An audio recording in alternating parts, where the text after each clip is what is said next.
Now, for the second time of this course, I will ask you to do some training. You will use this guideline, okay? So I left the link, this link over there. You can use the French, English, Spanish if you prefer. But anyway, page 16 for the English version, you will find the table for the summary of the 5 criteria and how to give a status to your species. Your species, because indeed we'll find some example and I will ask you to give a status to the species according to the description. But before starting, also, I want to tell you that now you are working on the international status of your species, because there is also a local scale. And you can see some local differences. For example, let's go over there, which is for France, the national authority recording all the status, the Inventaire National du Patrimoine with a museum. And for example, if we are looking Canis lupus, remember, I don't remember actually if we did it.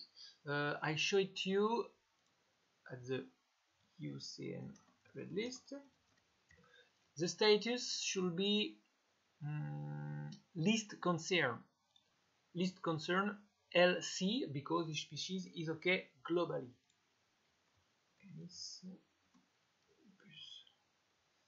Grey wolf, global, list concern, you see, LC. So this species globally is okay. If you look, list concern, okay, on the scale.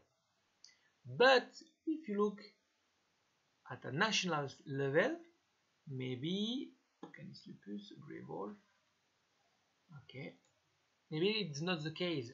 You can see that there is some red list status nationally and even regionally, because this is the case for the wolf. Nationally, this species is not in a good shape. Now it's better. There is a new colonization of the species, and let's have a look about the status.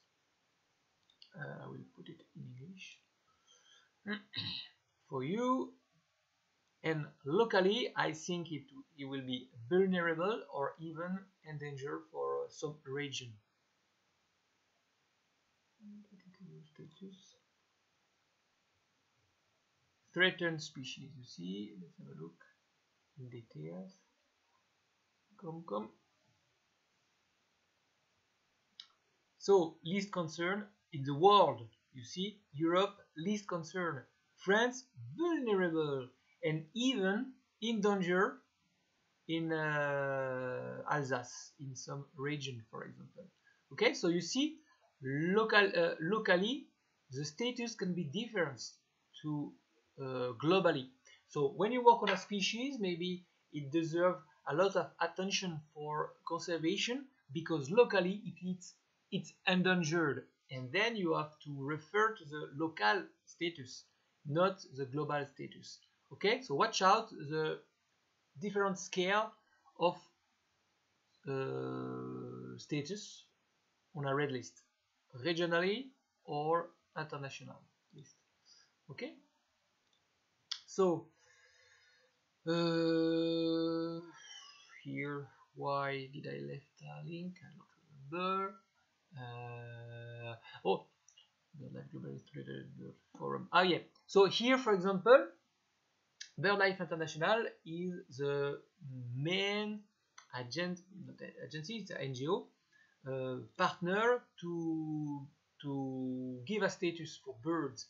And here, when you are a specialist, for example, me, I'm here for some bird species like herons. You have a forum and you can discuss about some evolution about your species. For example, in Africa, you are working on a species and you have a big collapse with blue crane, and you will see that we can discuss and say, oh la la, there is a big problem, my species deserve to be extinct because criterion D, or etc. etc. So we can discuss, and then it can quickly evolve. And BirdLife is a referee for birds.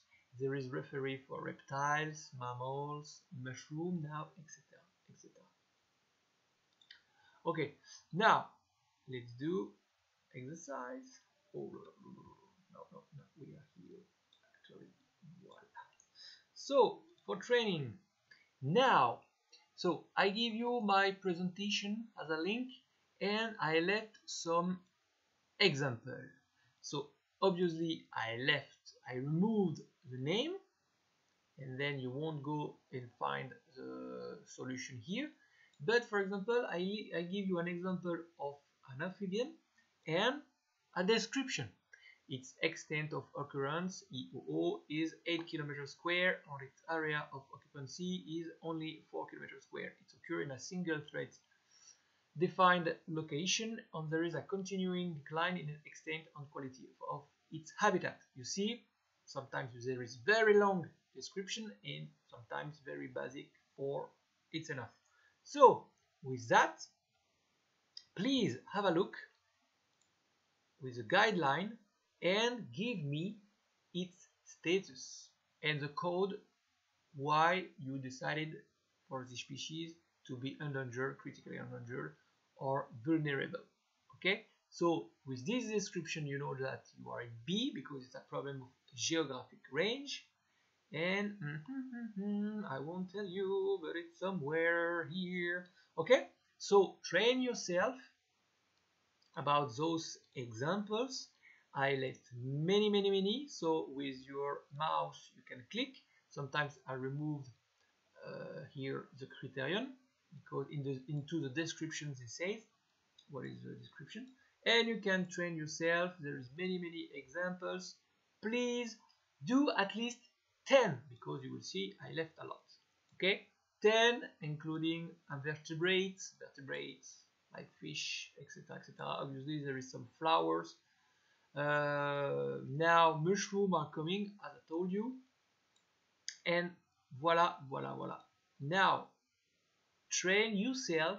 You have less than 1 hour to read this description for this species, for example, and according to that, with your guideline, I think you are able to give a status. Okay, and if you can give 10, I think you are comfortable now with the IUCN red list, how it's working, and how to use it, why, and maybe later when you will work on a species, you may be able to update for your favorite species its status, or use it, etc., interpret, etc. Okay, so help yourself and I will tell you where are the solution not so far. Allez, your turn.